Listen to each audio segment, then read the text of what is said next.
Pantel. Et d'ailleurs, je dis aux élus qui sont exprimés tout à l'heure qu'il suffit de s'écouter avec respect, parce que je crois que c'est la règle qui doit prévaloir dans cette Assemblée. Et moi, je trouve que c'est dingue, quoi. C'est dingue.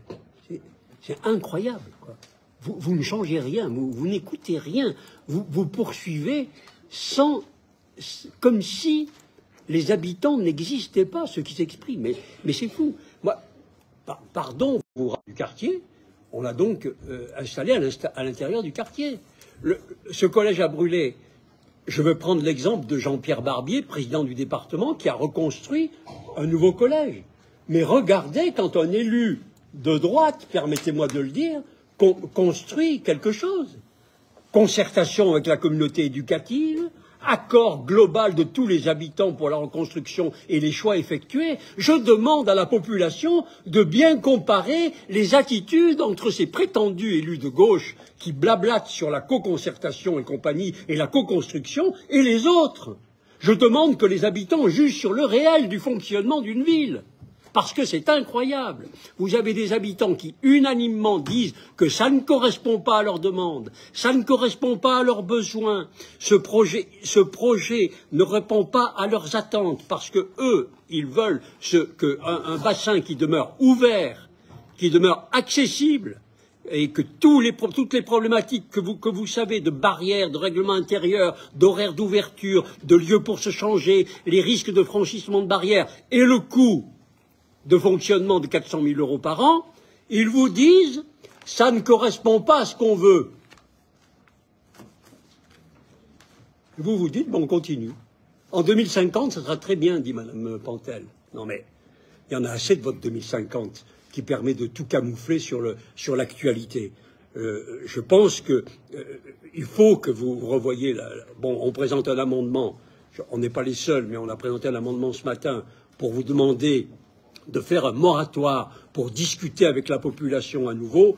Je vous en prie, je demande aux membres de la majorité municipale de ne pas rester bêtement disciplinés comme des perroquets sur un dossier pareil. Tenez compte des habitants. Vous ne pouvez pas être unanime sur une affaire pareille. Les habitants ne veulent pas de cela. Donc on vous propose cet amendement et puis effectivement on veut avoir des éclaircissements sur la qualité de l'eau du bassin actuel et les éventuels dangers pour la santé des enfants et des usagers. On ne peut pas se contenter de l'affirmation de Mme Pantel qui prend la responsabilité de garantir que les pollutions disparaissent avec l'évaporation. D'ailleurs, dans votre projet du lac, vous faites valoir que vous mettez en place un traitement de l'eau, donc ça prouve que le problème existe, et puis on nous explique maintenant que l'eau, il n'est pas possible de la traiter. Il y a des éléments très contradictoires. Il faut que cesse, sur cette question de la pollution et de la santé publique, il faut que cesse l'opacité, les déclarations contradictoires au sujet de la pollution de la nappe et de ses conséquences. Nous, on demande à la métropole une commission d'information. J'espère qu'à un moment donné ou à un autre, on sera entendu.